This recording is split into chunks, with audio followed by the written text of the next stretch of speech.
Yes, Your Honor. But this mafia would be composed of which personalities po ba? Well, different. That was during the time of the administration of the past administration, Your Honor, that there was a Davao Mafia. Yes, you mentioned particularly the Davao Mafia. Yes, and at Your the Honor. time you mentioned both officials, private persons, and there were importers that were participating. Although yung focus niyo po was mostly on yung public officials po, no? Public officials and private, Your Honor, because they are, sila po ang in fact, hindi yung commissioner ang nagko-control, but the Davao Mafia ang nagko-control ng customs during that time, Your Honor. Paano po yun nangyayari? If I understand the head of the BOC would be the commissioner po, or at least the deputy commissioners, how could you say that a mafia controls the BOC? There were calls na tumatawag, according to our reports, may tawag from the Davao to the commissioner, then the commissioner down the line pababa po. Sige po. So you're focusing mostly on the Davao Mafia. But you mentioned also that since time immemorial, before your 17 years, meron ng Tara. And it seems to be that what you are saying is yung Tara and the Mafia are closely linked. So even before this previous administration, may Mafia rin po ba? Inside of the customs, Your Honor, there is a group of syndicate people, Your Honor, na talagang nag-influence pagdating dyan sa Tara system. So nagbago lang in the latest, in the past administration kasi the Mafia was now outside. Different, Your Honor, yun. Yung iba yung before ng administrasyon. Ngayon naman, Honor, kung sino po ang nakalagay doon, from the commissioner down, hindi po mawawalang Tara pag hindi inaaprobahan galing sa taas. But in either case, this is a case of influence peddling. Yes, Your Honor. Whether sa loob man, in the case of the mafia that existed prior to the last administration, or a hybrid in which public officers in the BOC and yung sa Davao Mafia, it's all about influence peddling to facilitate the smuggling. Yes, Your Honor, that is all about influence peddling. Siguro po, Mr. Chair, I'd have further questions for the BOC mismo. I'd like to reserve it siguro po for when Commissioner Rubio is here. So for now, I'd like to terminate. Thank you po, Mr. Guban. Thank you, Mr. Chair. Thank you, Congressman Rog Gutierrez. Mr. Chair. The next to interpolate. Mr. Chair. I have one Yeah. follow-up question sana. Kasi Sige. medyo Okay, but na-intrigue let ako me dun. first acknowledge the presence of our Senior Deputy Speaker, Congressman Aurelio Dong Gonzales, and our Deputy Speaker, Congressman David J.J.C. Suarez. So, please proceed. Yes, with the indulgence of the next interpellator. Mr. Guban, sinabi mo yung Davao Mafia and there are several calls made to the customs and you in fact said, kanina lang, I was listening, na hindi actually ang nagko-control sa BOC and Commissioner, actually it's the order directly from the Davao Mafia. Would you know, kasi you've mentioned about certain individuals composing the Davao Mafia, would you know, for example, as an intelligent officer at the time, who makes these calls?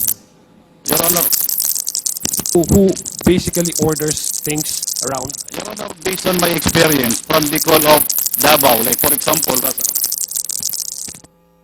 Off mo muna yan. Sige. Okay. Try again. Try mo ulit. wala na. Okay. Yes, alam. Okay. Ay, sorry. Before, Your Honor, I experienced during the time of Commissioner Paeldon na there was an instruction directly to me na i-release mo yung container because there was call from, well, sa bibig niya nang gagaling, from Pulong in Mans. Then Commissioner called the director na get off that container because there was call. Thank you, Mr. Chair. For fairness sake, I'd like to solicit the what would be your position on that? What is your reaction that you that directly from you ordered that sat to, I don't know, kayo ba ho yung yes. I would like to request the resource person who gave the instructions to him. It was not Commissioner Faildon who gave that instruction that accordingly, based on the information you gathered, Congressman Pulong Duterte and Mans Carpio ordered the commissioner to do some things around customs. Tama po ba? Your Honor, to our director, yes, Your Honor. It was not Commissioner Faildon. According to him, because of the call coming from the commissioner. Okay. Anyway, thank you very much, Mr. Chair. Thank you, Congressman Adyong. The next to interpolate is Congressman Paulo Ortega. Thank you, You have Mr. 10 Chair. minutes. I have a few questions to directed to Mr. Jimmy Guban. Pero we have already seen po na through the interpellations of the Honorable Jinky Luistro at saka kay Honorable Rog na it is an automated and it is a large-scale system dedicated to battle corruption. But parang through the question and answers ko kanina, parang it is an intricate system, an updating and a modernization system. Pero parang mas na-modernize yata yung corruption sa yung mga nangyayari sa loob. Kasi nga, when it's centralized, isa lang po pinapanggalingan ng order unless na ang ginagawa sana is hiwa-hiwalay po yung gaya na dating gawin nila na parang devolve po yung function. So the TARA system in itself, Sir Jimmy, parang ang dating po ng TARA system is mas napapadali po yata yung mga nangyayari kung pabor dun sa taong gagawa ng kalokohan o may connection sa loob. Tama po ba? Yes, Your Honor, mas pabor sa kanila. So parang siya, magical system po talaga. Hindi siya designed to matanggal po yung traditional na sistema. And I would believe na baka pati po itong mga magnetic lifters natin, saka mga x-ray po natin, itong magnetic lifter, yung x-ray, di siyempre, we would speculate na parang magical na rin po itong mga to. Kumbaga, depende po sa dadaan, depende po sa kliyente na papasok. Parang ganun po ba? Yes, Your Honor, lalo pagkakaibigan na, kahit tumatagal ang container sa loob ng yarda, madali lang ulit yun i-process, tumatiming lang sila. So yan po ang... Sige po, tuloy nyo lang. Yan po, pag dumaan po sa x-ray, pagka-enrolled na, so hindi na masyado bumubukas yung x-ray. Binibilang na lang. I'm doing this for a change, Your Honor, for reformation. Because I'm very thankful that the Honorable Commissioner has also admitted that there was really corruption. For a change, Your Honor, and for reformation. Ang TARA po ay automatic. Pag hindi ka enrolled, nahihirapan ang processor dahil naiipit minsan ang dokumento, natatagalan mailabas. Imbis na 2 days, 3 days, inaabot ng weeks, inaabot ng months. So kung enrolled ka ho sa lahat ng offices na dadaanan, and even I'm sure, kahit paano pinadadalhan din po ang legal. So, I could not really, Your Honor, that is the truth. I experienced that already. I have so many friends from legal. Kayang baguhin na po natin ngayon. Mawawala po yun pag isa lang ang opisina talaga tumanggi. Pag ang legal tumanggi, Your Honor, ipapuputol ko yung ulo ko. Pag nagdesisyon sila na walang lagay. Pag nandun sa kanilang dokumento. Now, that is a very big problem, Your Honor. If we want to clean the custom, let's all clean from head down the line. Dahil kung isa lang po ang unit na magki-clean, hindi po mangyayari. At hindi po yun mangyayari kung walang blessing, the falls the Honorable Commissioner. Dahil bingi-bingihan, pero nandun sa likod, ang kanyang kolektor. Hindi akin yan. Kanila yan. So, Your Honor, that is based on my personal experience for about 27 years in intelligence, Your Honor. And Mr. Chair, to manifest lang, I'm sure meron pa rin pong mga ganitong problema na existing right now with the interpellations of our chairman kanina. Sir Jimmy, would it be safe to assume na kung wala po kayo dun sa sistema na yon, sa TARA system na yon, ibig sabihin automatic listado na kayo na madidelis, yung mga part na kayo ng mga smuggler, if you're not willing to cooperate and be part of that so-called intricate na system po? Madidelay po yung proseso, Your Honor, yung dokumento mo. Or baka mamaya, mawawala pa kahit nakalads ka na, kahit computerized ngayon eh. Kung halimbawa 1,000, Your Honor, maano ko rin po kanina yung 2.5 na kinumpute ng dalawang kagalang-galang na commissioner po. Hindi po 2.5 times 2,000. Ang bawat port po about 8 or 10,000 containers dyan ang lumalabas daily. So yung nakatara dyan sa about 6,000. Yung Green Lane, Super Green Lane, kahit multinational yan, in fact, nagbibigay pa yung mga facilitator niyan eh. So yung TARA system po, it's about not only 27 billion, it's about 100 billion. So doon lang po yung sa isang port. Pag ang port pa po ng Manila International Container Port, Subic, Batangas, Davao, Cebu. So ilang ports po yun araw-araw na nawawala. That's for about 100,000 dapat po yan, Your Honor. Ang kwintadas po niyan mula sa taas pababa, it's more than 100,000, not only 30,000. 10,000, maybe sa isang unit lang yun, o sa unit lang namin yun sa CIS. Unit ng police. Mas worse, pagka ang examiner appraiser. Then of course, the Office of the Commissioner and the Office of the District Collector.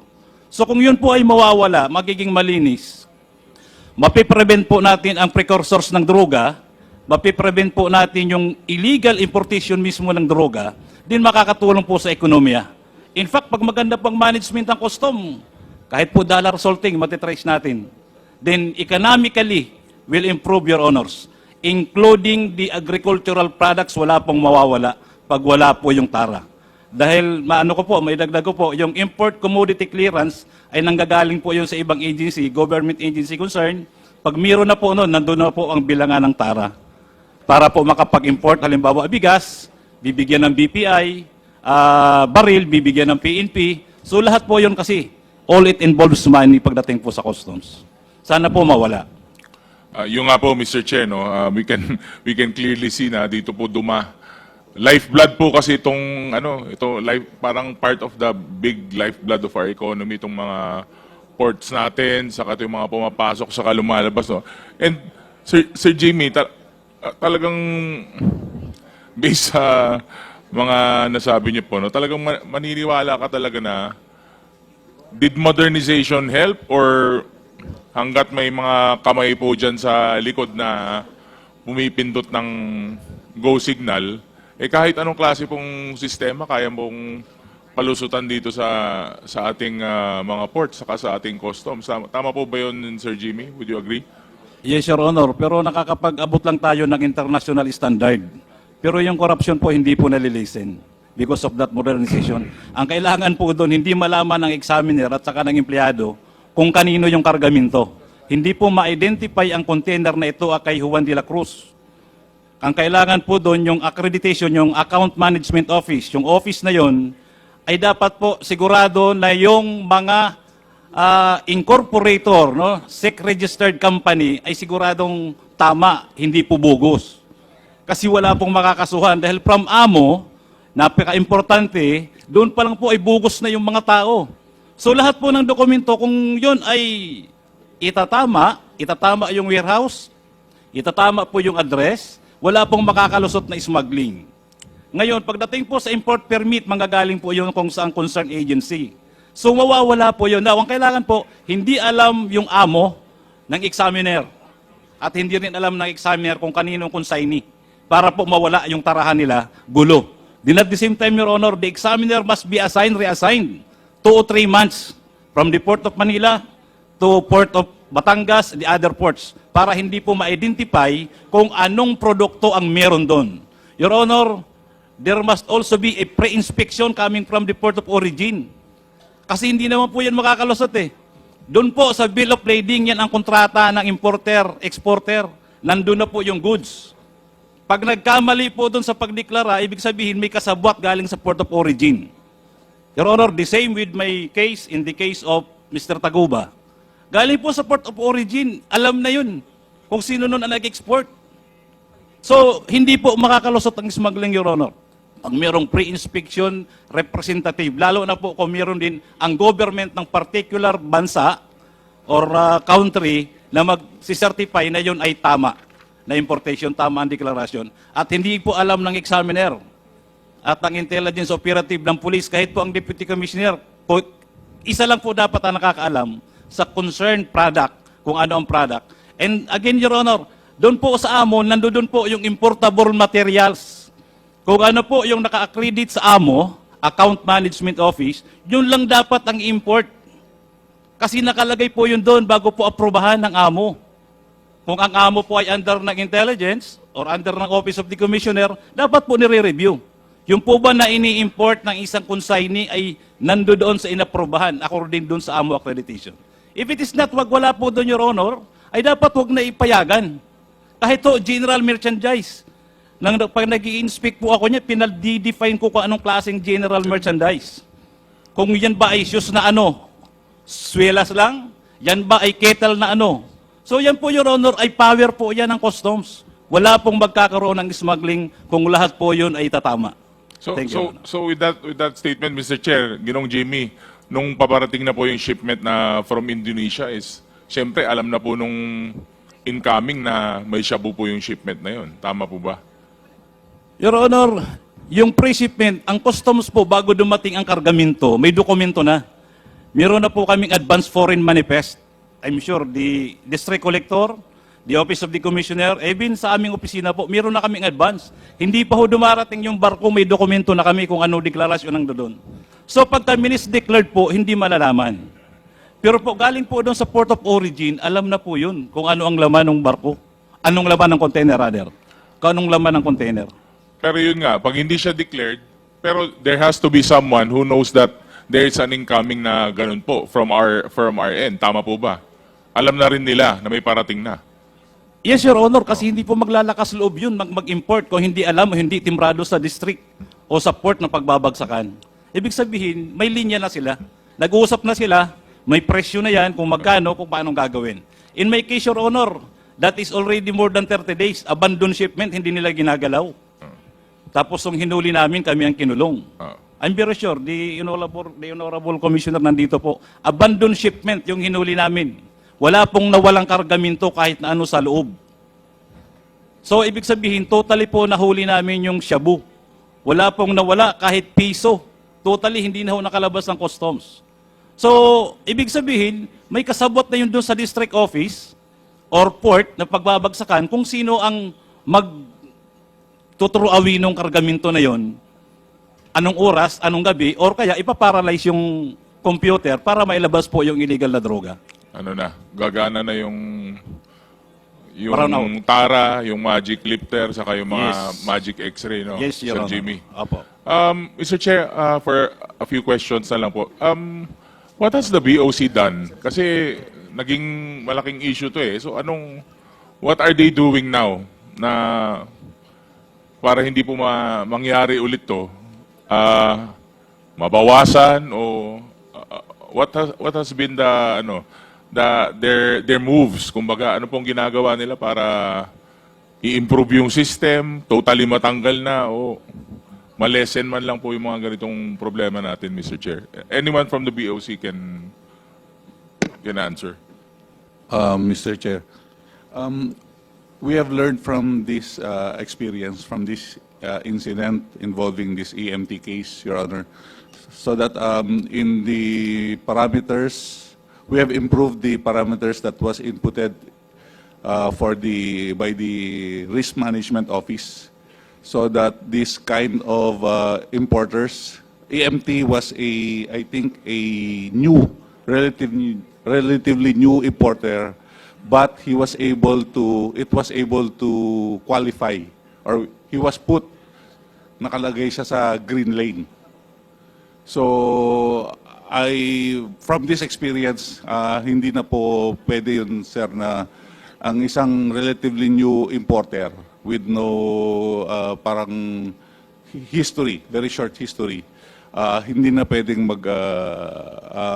pumasok as green lane. So ito lang yung mga na may history na walang violation, sir. But again, Mr. Chair, parang these are minor improvements from what we're expecting, no? Kasi syempre, siguro I would like to ask the BOC as well. In one of your meetings or yung mga, syempre meron kayong mga ginagawang security measures. No? Was anyone in the meeting suggesting or even considering third party or upgrading of systems or additional security measures po? Currently, the Bureau of Customs is in the direction of pre-shipment inspection from the port of origin, Your Honor. Thank you, Mr. Chair. Last na lang po kay Sir Jimmy siguro at saka kay Sir Mark. Siyempre po, matagal na po kayo dyan. I mean, si Sir Jimmy, si Sir Mark, medyo mas would you, masasabi niyo po ba na yung TARA system din po ang naging problema? At saka kung saan na kayo ngayon, yung sistema na yun na parang naging way of life, eh hindi ganun ka-foolproof.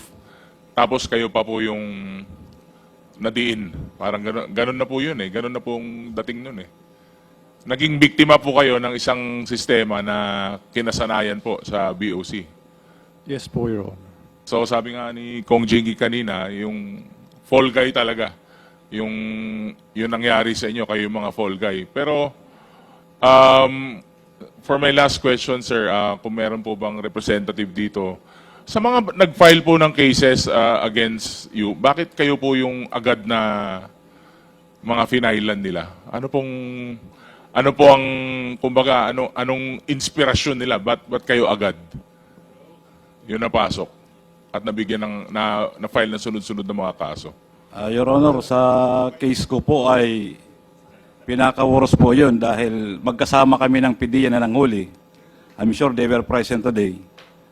Wala kaming pinakawalan kundi tinurn over properly sa PDEA. Then during the Senate hearing, nandun lang kami. I don't know what was the reason bakit nagkaroon ng conspiracy to import. Na present po ang PDEA during the time of the apprehension. Then the magnetic lifter loaded with shabu was also apprehended inside of the area of the Bureau of Customs. Hindi po nakalabas. Hindi pa po na-examine, kundi that was already an abandoned shipment. And hindi po namin makuha, bakit po yung personnel ng Customs ay hindi po ginalaw, hindi nakasuhan? Bakit ko, ako na isa sa mga nanghuli, ako po ang kinasuhan? Kasama po si then late Colonel Pajardo at saka si Colonel Acerto, then the rest. Ang pinaka-worst pa po noon, may umadmit pa kung sino ang may-ari ng kargamento na hinuli namin na nawawala hanggang ngayon. Hindi na makita. It was presented in the Senate. Then after na may present sa Senate, nawala yung umamin na kanya yung consignee, siya ang may-ari ng consignee. So ako na po ang hinabol ng hinabol nung dating administrasyon. And hopefully, Your Honor, we be given right and proper justice. Follow-up na lang po, Mr. Chair. Sir Jimmy, what are you expecting from all of these hearings? Kaya si Sir Mark, may expectation pa po ba kayo? O siyempre, naisiwalat nyo na po yung mga statements, yung mga kailangan yung sabihin through your affidavits. Is there still hope? Meron pa po ba kayong ine-expect na mangyari po dito sa mga hearings natin? Thank you, Your Honor. Of course, Your Honor, we are expecting a speedy trial of our case, especially in my case that I am on appeal. Then at the same time sana, Your Honor, pairalin po yung tama na batas, rule of law. Huwag naman po sana yung impluensya. Dahil nakitang-kita naman po, kahit na hindi pa po abogado, hindi masyadong marunong sa legal, nandoon po yung katunayan na wala po kaming ginawa, kundi hulihin lang ang illegal na droga sa loob mismo ng customs at wala pong nawawala. Thank you po. Thank you. Thank you, Mr. Chair. Thank you, Congressman Ortega. The last to interpolate on the topic of drugs before we proceed sa EJK is Congressman Acop. Congressman Acop, you are recognized. Thank you, Mr. Chair. Nagpalista ako dahil sa mga statement o sagot ni Mr. Jimmy Guban sa mga katanungan ni Honorable Ortega. Before I proceed there, Mr. Chair, may I ask PDEA, Yes, Mr. Chair.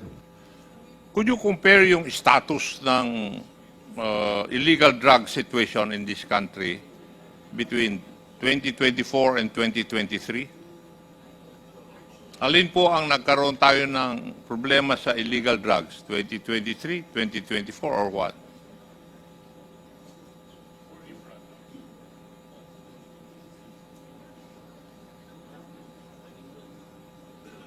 What will we compare, sir? 23 and 24? Yeah, for 2024, mas marami ba kaysa doon sa 2023 ang illegal drugs in this country? Ang huli ngayon, sir, is paliit ng paliit, sir. So it's improving. Yes, sir. Paliit na paliit yung huli namin ngayon, sir. O baka naman humihina kayo sa panghuli? Di, Di sir, ba pwede yun? nag-operate na sir yung PNP joint with PIDEA. Kaya overall sir, for 2024 sir, kaunti yung nahuhuli namin sir. Ganon. Yes sir. Sige. Mr. Guban, ako, na-surprise ako dun sa mga sagot mo kay Honorable Ortega. May I know kung sino po ang nag-imbestiga sa kaso po ninyo? Your Honor, as far as my recollection is concerned, it was PDEA. PDEA. Yes, Your Honor. The same is true with Mr. Taguba. Sabay kayo. Magkahiwalay po kami, Your Honor. Nauna po yung PDEA sa rin kanya. ang nag-imbestiga sa iyo. At nag-file ng kaso. May I know who was the director of PDEA then? During that time, Your Honor, nabasa ko ang director during that time is si General Aquino, Your Honor. May I know, Mr. Chair, if Director General Aquino is present in this hearing today? Yes, Your Honor, he's present.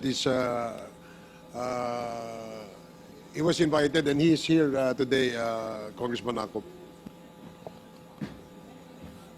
Thank you, Mr. Chair. Totoo po ba yung sagot ni Mr. Guban na kayo po ang Director General ng PDEA when his case was investigated by your office? That's right, Mr. Chair. That's right. So, narinig niyo po naman yung mga sagot ni Mr. Guban dun sa mga katanungan ni Honorable Ortega na nagtataka siya kung bakit yung mga illegal drugs naman ay nandun sa loob ng customs area at sila nga ang nakahuli. Nagtataka siya bakit sila lang ang nakasuhan. Could you explain that to this committee?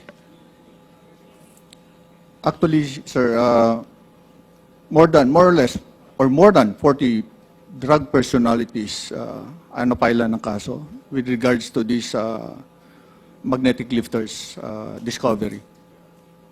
Marami sir na hold, may mga Chinese, may Vietnamese, may mga personalities sa mga customs and all other personalities that is involved in that particular case. We're talking of yung drug haul, illegal drug haul na involved si Mr. Jimmy Guban.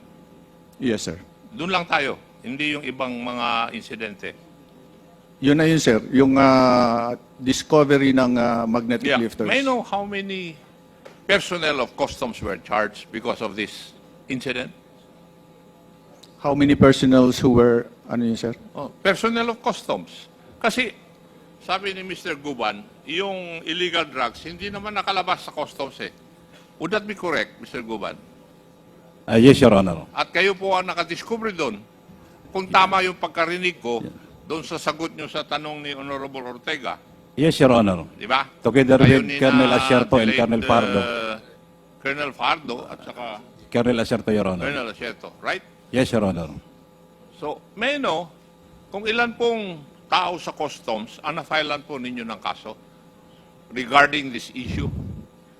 Merong mga napailan ng kaso, sir, sa customs, particularly dun sa X-ray machines and all other departments. Hindi ko lang, sir, exactly alam kung ilan, sir, ang napailan na ng mga lahat ng personnel ng customs. Mr. Guban, what can you say about the answer of Director General Aaron Aquino? Your Honor, hindi pa ho na-x-ray yan kasi nahuli po yan sa loob mismo ng yarda ng Manila International Container Port.